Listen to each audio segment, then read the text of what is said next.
Do you think I need the mic, or can I just speak loudly? Yes. Speak loudly, huh? Okay. I'm going to speak loudly. Thank you for coming out tonight. I'm thrilled to be here in Singapore. I'm only here for a few hours this trip. Sorry about that. You have such a beautiful city and with such great shopping, although I'm not much of a shopper.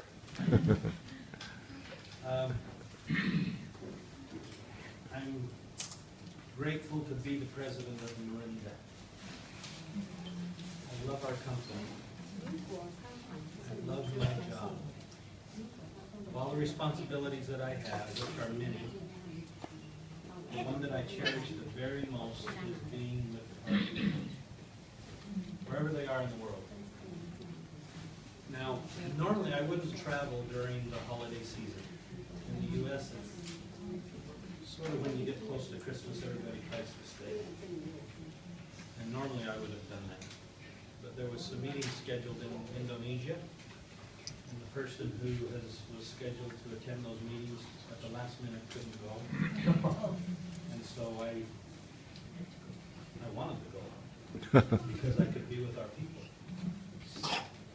And so I've really come to this region of the world for Indonesia that we had some very successful meetings 2 weeks ago.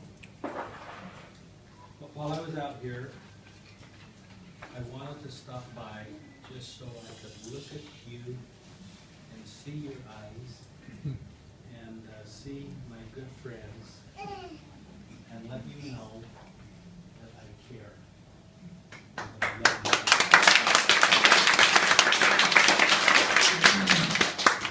And that you matter and that you're important. And so that's why I'm here. And so I've really delivered the message that I've come to deliver. I could have gone home after Indonesia. It would have been really simple for me. But I wanted to come and say that. Thank you.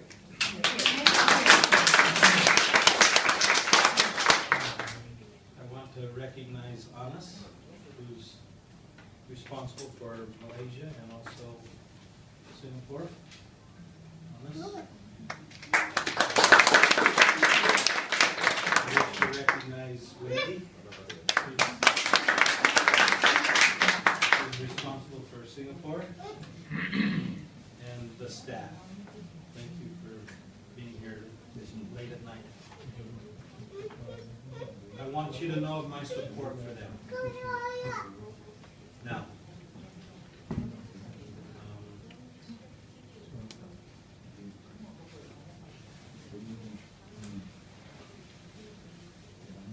okay, so this is sort of odd because everyone knows English. So usually when I'm in Malaysia or Thailand or Indonesia, I say a few words. The translator says a few words, which gives me an opportunity of the thing that I'm going to say next. So can I see by a show of hands who's here as a guest, who's here for the first time? One. Oh, you're very brave. Two. Thank you. Thank you for those who are here for the first time for coming. It takes great courage for you to come, because there's more of us than there are of you. So thank you. We just want you to feel at home. We want you to feel just relaxed and enjoy yourself. Now, is Vivian here? I saw her earlier today. Vivian? Yeah, she left. Okay. All right. Now, I have to confess one thing before I get started.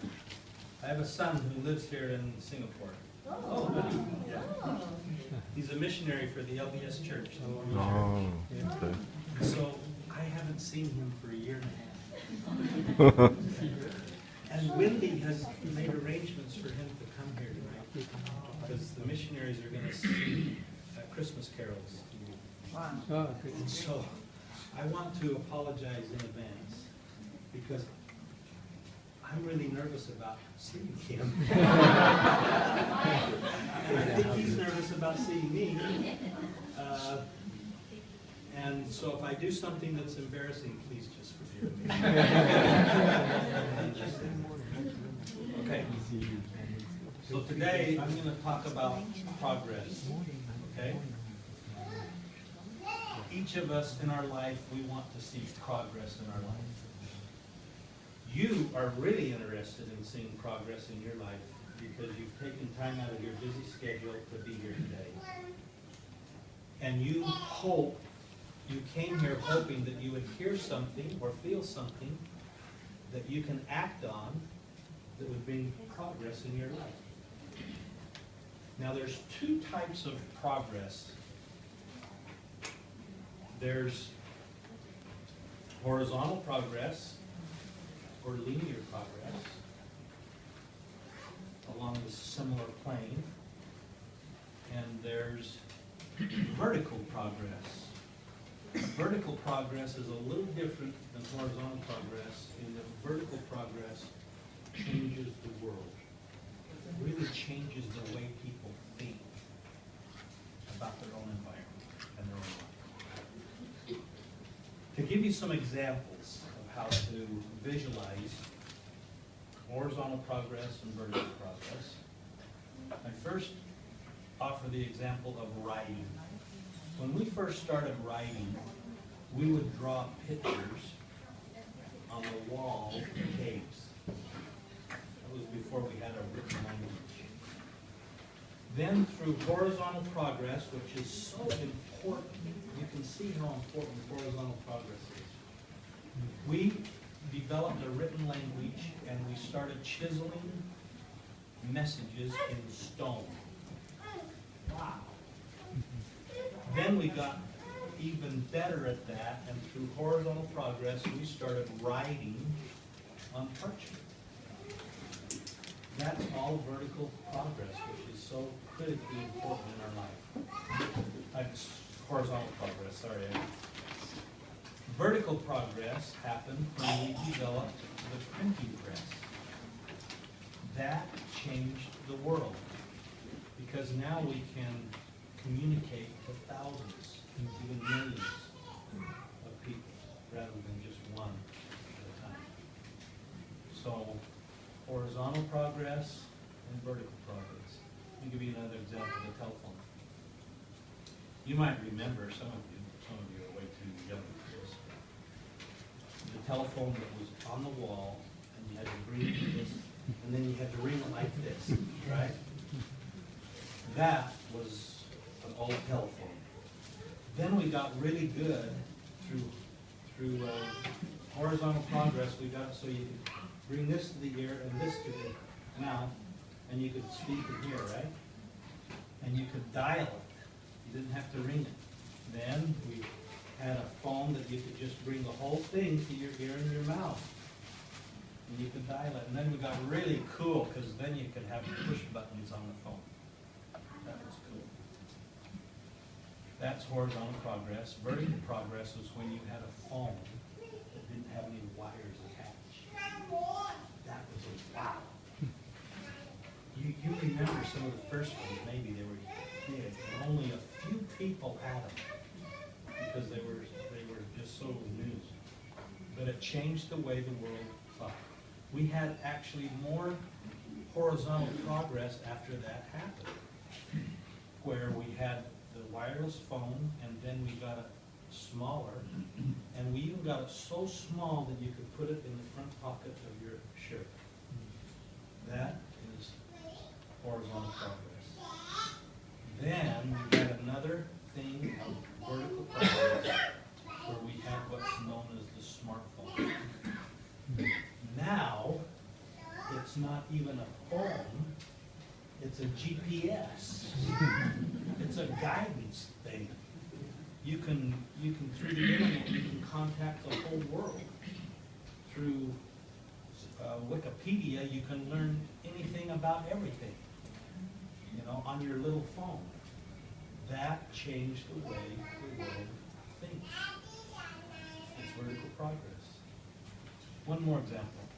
Let me just go back to here.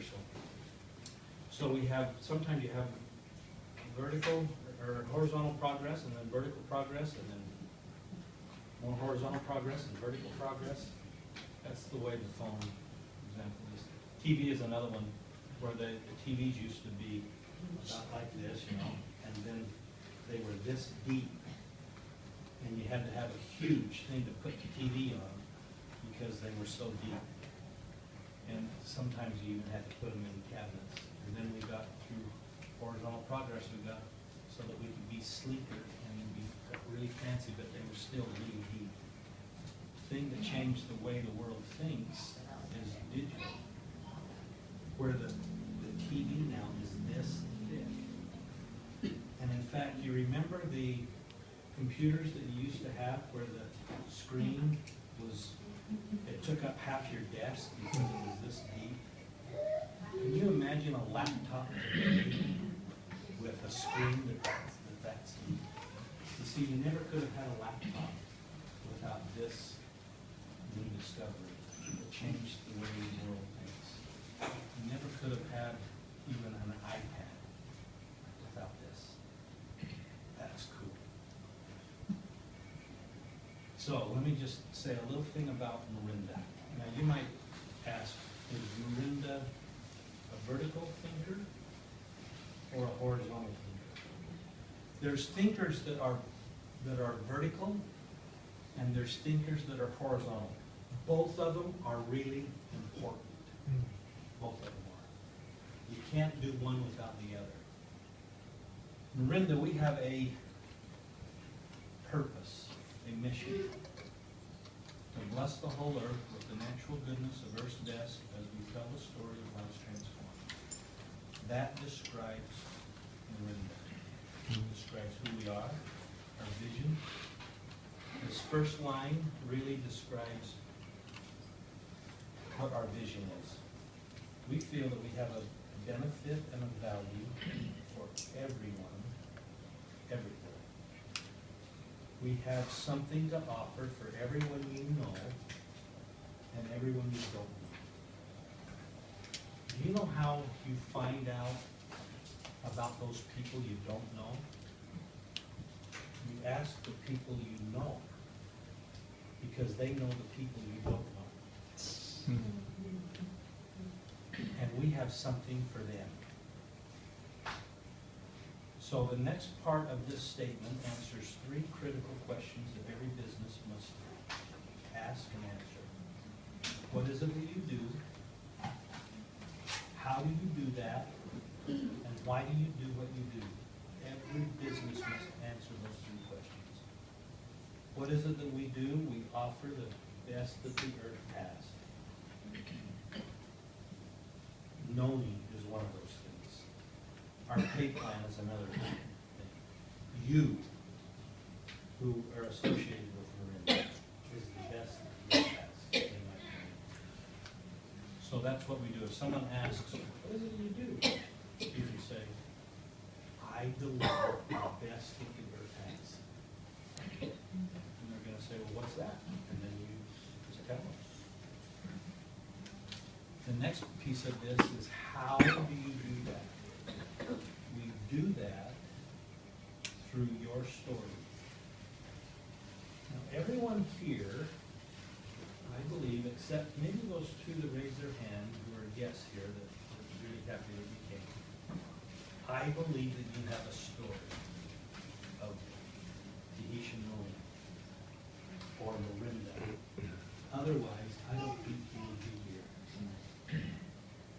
There's something that happened in your life with Morinda or Tahitian Noni that made you better, that helped you progress. And that story is your story. Your story is so critically important to us. Your story gives us hope. Your story is our future. Your story